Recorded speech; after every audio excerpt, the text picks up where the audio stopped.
Hello বন্ধুরা, ভিক্ষুক ভেবে টাকা দিলেন প্রেমিকাকে। তখন প্রেমিকা ধৈর্যা বলে, আই লাভ ইউ, আমি তোমাকে ভালোবাসি। তখন বলে, তুমি অনেক পরিশ্রমী এবং ধনী হয়ে আসো। তখন মাথাটা নিচু করে চলে গেলেন। সে পরিশ্রম করতে শুরু করলেন এবং পরিশ্রম করে সে আবার আসলো। তখন বলল, আমি অনেক পরিশ্রম করে ধনী হয়েছি, দেখো আমার অনেক চাবি। তখন বলে, তুমি অনেক শিক্ষিত হয়ে আসো। আবার চলে গেলেন লোকটি। এবার পড়ালেখা করতে শুরু করলেন।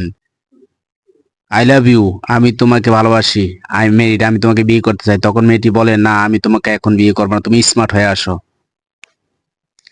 স্মার্ট হতে শুরু করলেন এবং স্মার্ট হয়ে আসলেন। আসার পরে বলে, আমি আমি তোমাকে ভালোবাসি, আই লাভ ইউ। তখন মেয়েটি বলে, আই লাভ ইউ টু, আমিও তোমাকে ভালোবাসি। তখন ছেলেটি বলে, আমি তোমাকে ভালোবাসি না। ভিডিওটি ভালো লাগলে অবশ্যই লাইক করুন।